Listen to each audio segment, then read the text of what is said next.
Welcome to our channel, where we focus on relationships and the challenges people face in everyday life. Today's video will dive into the ups and downs of managing a busy career while maintaining a strong relationship. Let's get started. As a journalist, my job often keeps me far away from home. I spend a lot of time traveling for different projects, which means I'm always on the move. I'm 31 years old and married to a wonderful man who's 34. We met during one of my work trips and instantly fell in love. We've been married for 4 years now, and after we got married, we moved into the house I inherited from my father. It's a special place that holds a lot of memories, and now it's where we've built our life together. Both my husband and I have demanding jobs, so we share the responsibilities of covering our expenses and bills equally. However, because of our busy work schedules, we rarely get to spend quality time together. We're often away from home for long hours, and by the time we get back, we're too tired to truly connect. This has led to some arguments here and there, mostly because we feel like we're missing out on being together. But over time, we've managed to resolve these disagreements, so there haven't been any major issues in our marriage. For a while now, we've been planning a much-needed trip to reconnect and unwind. Unfortunately, our busy schedules kept getting in the way, especially because my work was really hectic. I had to move from one city to another for various assignments, so our road trip plans kept being pushed back. We had this idea in mind to take a road trip to a distant city, stay at a nice hotel, and then return home after 3 days. We promised each other that the moment we found a little free time, we would finally go on this trip. We even saved up some extra money so that we could treat ourselves to a stay at a 5-star luxury hotel and enjoy fancy dinners. Finally, the moment came. I got an opportunity to return to my hometown for work, and I managed to apply for a 4-day holiday. I was thrilled. I packed all the essentials, and my husband and I set off on the road trip we had been eagerly waiting for. The excitement was real as we started our journey. We took turns driving, played our favorite songs, and spent the drive laughing and talking about everything under the sun. It felt like we were finally able to let go of all the stress and enjoy each other's company. It was one of those moments that made me feel like life couldn't get any better. After a long drive, we finally reached our destination and checked into the hotel. Luckily, we had booked our room online in advance, so everything was ready when we arrived. We were both so excited to spend this time together and create new memories, not knowing what surprises life had in store for us. We arrived at our hotel room, feeling exhausted from the long journey, but excited for the time we were finally going to spend together. After freshening up, we got dressed and decided to head down to the hotel's restaurant for dinner. The atmosphere was perfect, and we were both in great spirits. As we sat there, enjoying our meal, we talked about all the lovely memories we had shared over the years. It felt like everything was falling into place, and the evening was blissful. We were both so happy to be there, just the two of us, away from all the stress of daily life. Once dinner was over, we were too tired to do much else, so we headed back to our room and went straight to bed. I remember thinking how perfect the day had been as I drifted off to sleep, grateful for this rare moment of peace. The next morning, when I woke up, something felt off. I reached out to the side of the bed where my husband had been sleeping, but he wasn't there. At first, I thought he might have gone to the bathroom, so I waited for him to come back. But after a while, it felt like he was taking far too long. I started to worry, so I got up and knocked on the bathroom door. There was no response. My heart started to race, and I felt a knot forming in my stomach. I slowly turned the knob and opened the door, but to my shock, the bathroom was empty. My husband wasn't there. Panic started to set in as I quickly got dressed and rushed out of the room to look for him. I tried calling his phone, but the call wouldn't go through. His number was unreachable. My mind began racing with all kinds of terrible thoughts. Where could he have gone? Why wasn't he answering? I was so scared that I started asking random people in the hotel if they had seen him. I even checked with the front desk, hoping he might have gone out for a quick errand, but no one had any information. Growing more anxious by the minute, I ran to check the rental car we had parked outside the hotel. To my horror, the car was gone. My mind was spinning. Did he leave without telling me? What was happening? I thought maybe it was best to wait in the room, thinking he might return soon, but I couldn't calm myself down. The anxiety was eating me up inside, so I decided to leave the hotel and continue looking for him. With very little cash on me and no idea where to go, I somehow managed to find a way to get back home, hoping I would find answers there. When I finally reached home, I noticed that the door was already unlocked. My heart was pounding in my chest as I cautiously stepped inside, not knowing what to expect. As I entered the house, I saw my husband lying on the floor, crying and struggling to breathe.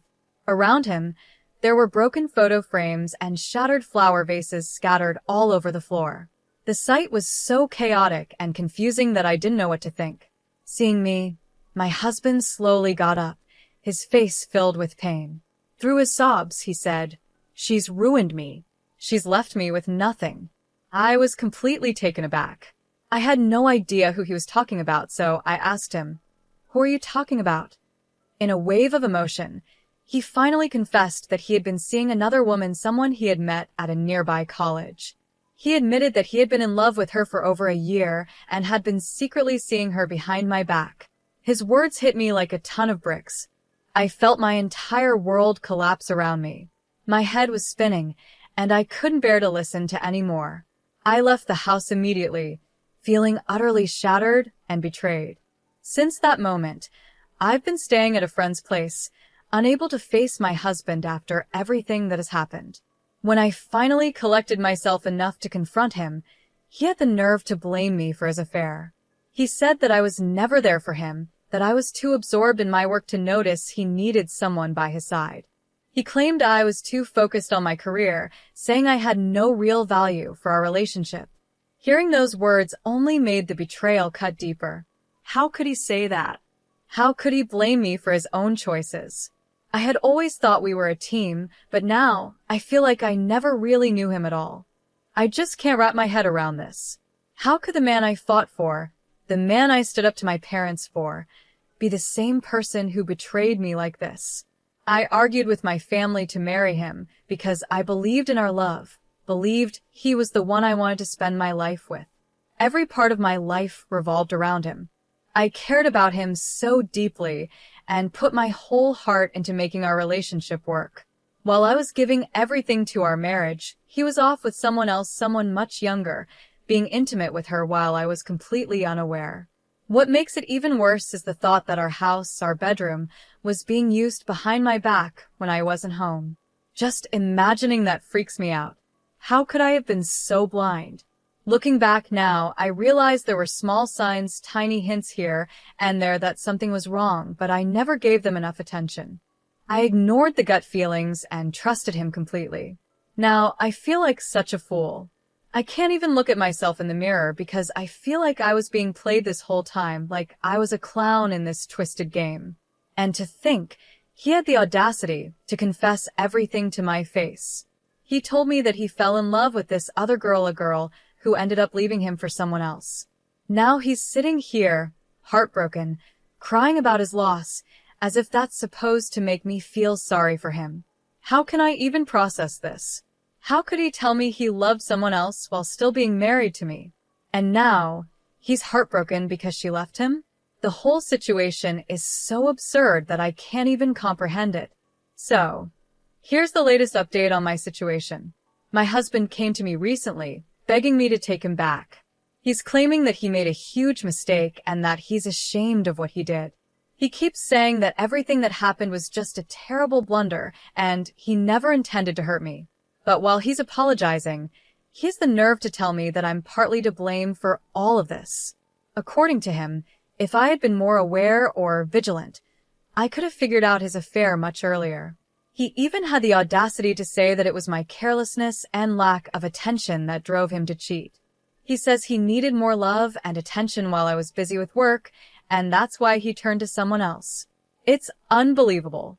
Even if I had been absent or preoccupied with my career, does that justify his actions? How can he try to pin the blame on me when he's the one who made the decision to be unfaithful? And if he really loved this other girl, how can he now sit here and say he's heartbroken because she left him? It makes no sense. His apologies, his begging, it all feels so hollow. Now, he's saying we should try to fix our marriage, that we can work on things and make them better. But how can I see a future with someone who has betrayed me like this? How can I rebuild trust after everything he's done? I knew deep down that I couldn't continue living this lie, so I finally gathered the strength to file for divorce. I refused to spend the rest of my life with a man who has treated me so poorly and broken my trust. As soon as he found out that I had filed for divorce, he went completely off the rails. He started acting irrationally, calling me nonstop even though I refused to answer. When I didn't pick up, he took it a step further, calling my friends, my parents, even some of my coworkers, trying to turn them against me. He's been telling everyone that I was never really committed to the marriage, that I was always looking for a way out. He's trying to paint me as the one who is at fault, when in reality, it's him who destroyed everything. I can't believe this is my reality. The man I once trusted with my heart, the man I fought so hard for, has turned into a person I barely recognize. His actions have shown me that he's not the man I thought he was, and I know now that staying in this marriage would only bring me more pain. I deserve better than this, and I'm determined to move forward and rebuild my life without him. When I finally have a small reason to stand up for myself, he accuses me of creating a mountain out of a molehill. As if that wasn't enough, he's also questioning my character now. He's been telling people that I work with male colleagues and travel with them, implying that I'm somehow untrustworthy. Hearing this broke my heart into a million pieces. How could he say such things about me? I've always been respectful, always honored our relationship, and never gave him a reason to doubt me. Yet, here he is, tearing me down and attacking my character, all because I dared to stand up to him. I can't believe this is the same man I fell in love with, the man I fought so hard to marry. He used to be my whole world, someone I thought about constantly, someone I built my life around. But now, it feels like he's become a stranger. How could he stoop so low as to insult me like this? He doesn't even think before speaking these hurtful things. To make matters worse, my parents called me, asking me to reconsider my decision to divorce him. They believe that, in every way, we are perfect for each other, and that I should give him another chance. They're worried about what my life will look like after the divorce. They think I'll be the one to suffer while he moves on and finds another woman, just like he did before. But the truth is, I don't care anymore. He could find himself 3 new women, for all I care, and it wouldn't make a difference to me. There's no room for him in my life anymore. I don't understand why my parents want me to stay stuck in this toxic situation with a man who has proven himself to be immature and unfaithful. I'm a well-established woman. I have a good job, a stable income, and I own my house. Why should I compromise and give him another chance after everything he's done? Did he stop to think about our marriage when he was involved with that younger girl, someone who clearly didn't care about him or our relationship? Of course not. So, why should I be expected to overlook it now? My friend supports me completely and has told me she will stand by me no matter what decision I make. Her support means everything to me, and it helps remind me that I deserve better. As for the house, I'm the one who owns it, and I've decided I'm going to kick him out. He doesn't deserve to stay here, not after everything he's done. I think that's part of his problem, too. He knows he'll be homeless unless he moves back in with his parents, and that thought probably terrifies him. But that's not my concern. He made his choices, and now he has to deal with the consequences. My husband is nothing but a selfish, ungrateful man. He had a loving wife who built a career, owned a home, and worked hard to keep the marriage alive, yet he still betrayed me. Just because I was busy with work and away for some time, that didn't give him the right to do whatever he wanted behind my back. It doesn't excuse his behavior, and he knows that. Even now, after everything, he still isn't truly ashamed of what he's done. He's still asking for reconciliation, as if things can go back to the way they were. But he never stops blaming me, saying I should have known what was happening. How could I have known? I trusted him completely, and he took advantage of that trust. Looking back, I feel sorry for myself. During that road trip, I honestly thought everything was perfect. I thought we were finally getting back to a good place in our marriage. Little did I know, my husband had already broken our vows long before that trip, and all my efforts to make things right were wasted on someone who didn't deserve them. Now I see things clearly. There's no going back. I'm moving forward with my life, leaving him and all his lies behind. And though the road ahead might be uncertain, I know I'm doing the right thing. I deserve better than this, and I'm not going to settle for anything less. I'm honestly relieved that everything has finally been uncovered in such a dramatic way. Now, she can stand up for herself and make decisions without living in the dark anymore. The real issue here is clearly her husband. He's the one who caused all this pain, yet I can't understand why her parents are pressuring her to go back to him. Why would they want her to return to a life filled with lies and betrayal? This is a time when they should be standing by her side, offering support and understanding. She's going through one of the hardest moments of her life, feeling shattered and broken, and instead of helping her, they choose to back her husband, who clearly doesn't deserve their support. It's heartbreaking to see that her parents are pushing her toward a future that's filled with darkness, all because they believe she should stay married. In reality, this is the moment when she needs them the most. She's in a fragile state, trying to find her strength again, and it's painful that her own family is siding with her husband, the very person who betrayed her. She shouldn't be pressured or made to feel guilty for wanting to leave someone who doesn't value or respect her. She's a strong, independent woman who can take care of herself. She earns her own living, has the means to afford a life without him, and is confident in her decision to move on. I truly believe she'll lead a much better life without that shameless cheater dragging her down. I admire her for her courage in choosing to walk away, despite the pressure from her parents. She knows what's best for her, and she's not willing to compromise her happiness any longer. One person who deserves a lot of appreciation in this situation is her friend. Not only did her friend open up her home and take care of her while she stayed there, but she also supported her in her decision to separate from her husband. That's what real friendship looks like, being there when someone needs you the most, and offering a helping hand when life gets tough. In this case, her friend is acting more like a family member than her own parents, who seem to be trying to push her back into a miserable situation. Meanwhile, her family, instead of offering love and support, seems determined to push her into a hellhole by making her go back to her cheating husband. It's shocking that her friend is the one acting with more care and compassion, while her parents seem to be blinded by their desire to see her stay in a marriage that's clearly broken.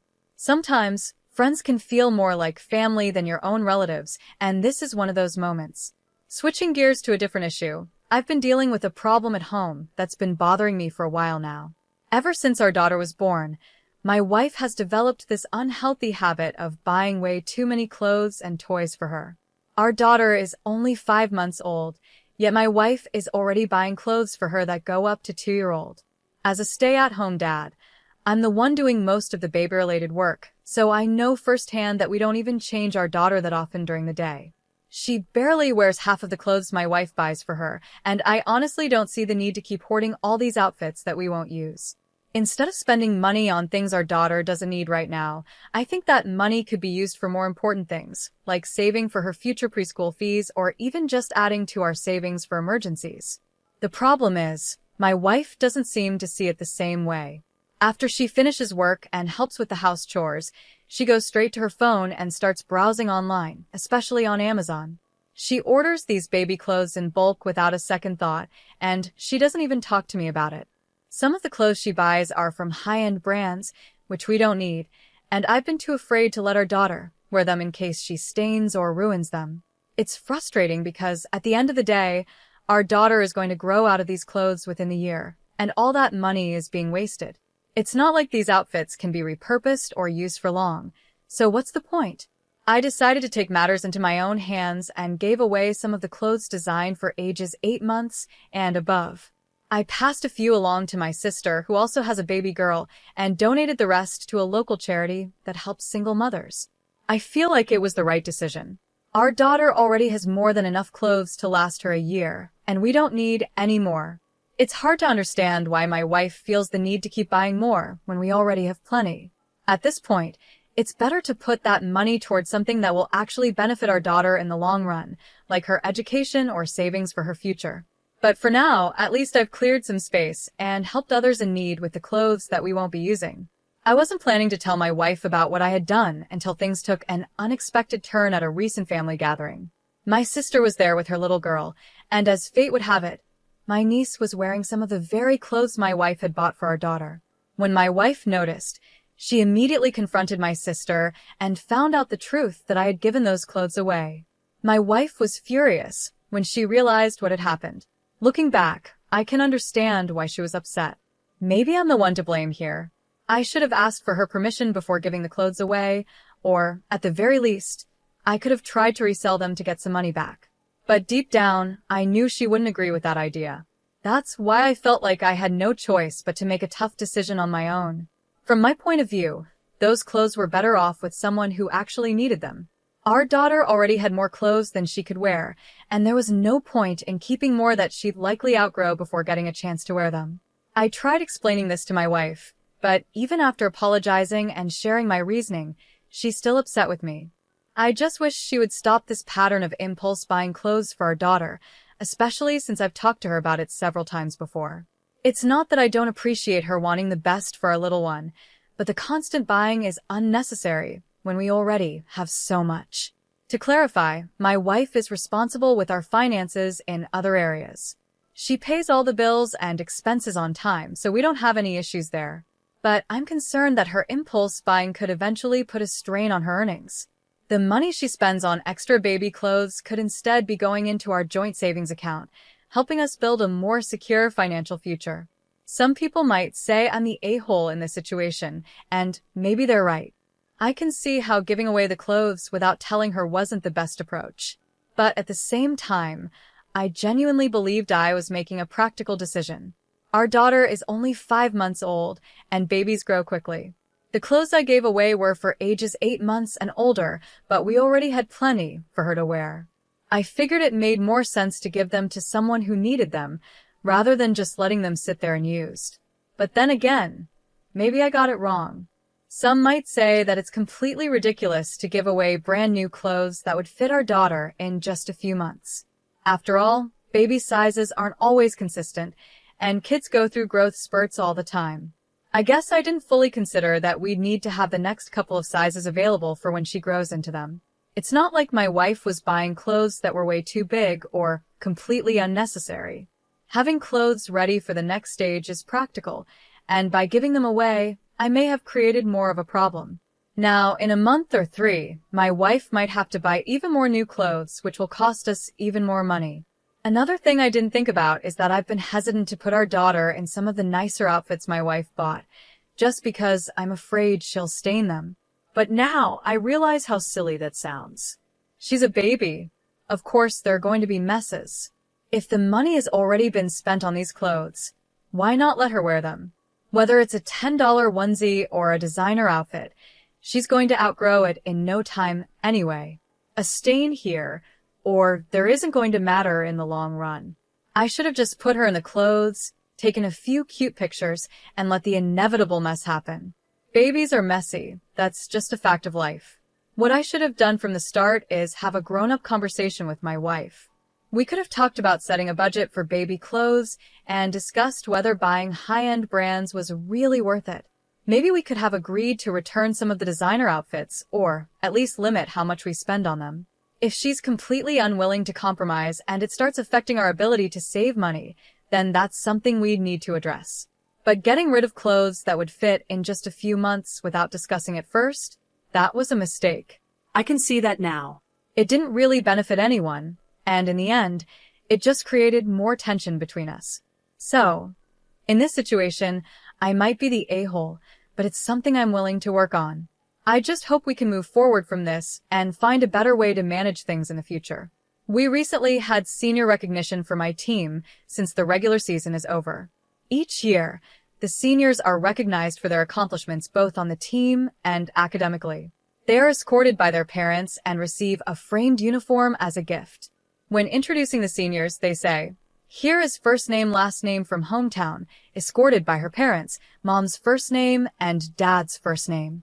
I asked my coach not to use my mom and stepdad's last name because it's different from mine and brings up some uncomfortable feelings. I'm 25, and I asked my mom and stepdad to escort me since they were there for me almost every day of my childhood. They supported me through the good and bad times, even when I was a difficult teenager. My stepdad stuck by me and loved me, even though I didn't like him at first because he wasn't my biological dad. I thought it was impossible for him to love me as much as he loves my half-siblings, but he always did. To me, they're not half-siblings, they're just my siblings. On the other hand, my dad, stepmom, and half-siblings lived in another state. I saw them during some school breaks and holidays, but once I started practicing every day, I saw them less. My dad and stepmom would visit me once a month, but my stepmom always seemed upset that my dad would spend time with just me during those visits. My dad and stepmom came to my last competition of the regular season. I hadn't told my dad it was senior recognition because I didn't know he was going to show up. When they found out, my dad was sad and my stepmom got upset. I told them both that they are part-time parents and that it didn't make sense for them to expect credit for raising me or supporting my athletic career when they lived so far away. Later, my dad called me crying, which is rare for him. He told me how much he loves me and how hard it was for him to be away. My stepmom just lectured me, saying they did their best by visiting once a month. Now, I feel a little guilty for not telling my dad about the recognition and for yelling at him. But my theory about my stepmom not wanting me to have my dad's attention all to myself still feels true. I don't think I'm in the wrong here. I also imagine that my half-siblings might feel the same way about my dad choosing me and my mom over them when we were younger. I was a baby and didn't understand what was happening, but looking back, I can see he didn't treat them fairly. After asking my parents some vague questions, I'm pretty sure it was mostly my mom's influence, about 80%, and 20% my dad's fear of causing problems or conflict. If you want a relationship with your dad, I'd suggest directly asking him why he hasn't been around, and whether it was because of your stepmom. You're still young, so if you want to, you can try to fix things with him. My half-siblings are in their late 30s and early 40s now, and my father has already passed away. Either way, though, you're definitely not in the wrong here, and you never will be. You're not at fault. Being a parent who only shows up during vacations is a choice. If your kids are important to you, you do everything you can to be part of their lives. Your dad chose not to be involved, and from the sound of it, your stepmom encouraged that choice. They can't expect anything from you. That said, if this situation has made your dad realize he's been absent, you could sit down and talk to him, just the three of you, about how you've seen his role in your life and what you'd need from him if he wants a better relationship with you. But that decision is 99% up to you.